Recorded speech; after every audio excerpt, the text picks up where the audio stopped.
For most of your life, you have probably treated the voice inside your head as if it were identical to you.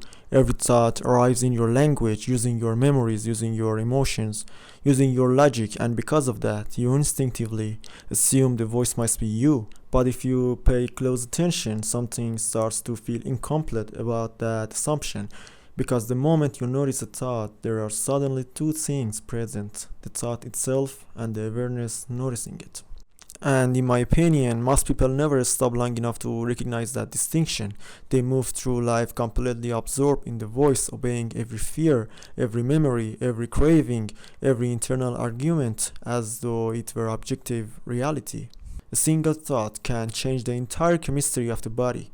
The heart begins racing, the stomach tightens, anxiety spreads through the nervous system, all because the mind generated an image or a sentence. Human beings suffer not only from reality but from imagination, memory, interpretation, and anticipation. The mind has the ability to make the body experience events that are not even happening. And yet, despite how powerful thought is, there is still something deeper than thought itself. Thoughts are constantly changing. Your inner voice at 7 years old was different from the one you have now. The things you feared changed, the things you desired change. Even your personality has shifted many times throughout your life depending on pain, experience, environment, loneliness, success, heartbreak, or survival. The content of the mind never stops moving, but through all of it, something else has remained strangely constant: the fact that you were aware of it. And that's the part people rarely notice.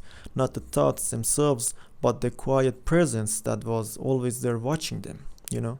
There is a silent awareness underneath the movement of the mind that doesn't seem to change the way thoughts do. It watches thoughts appear and disappear the same way the sky watches weather pass through it. Some thoughts contain wisdom, some contain fear, some are intuition, some are conditioning, and some are simply echoes of old wounds repeating themselves in different forms.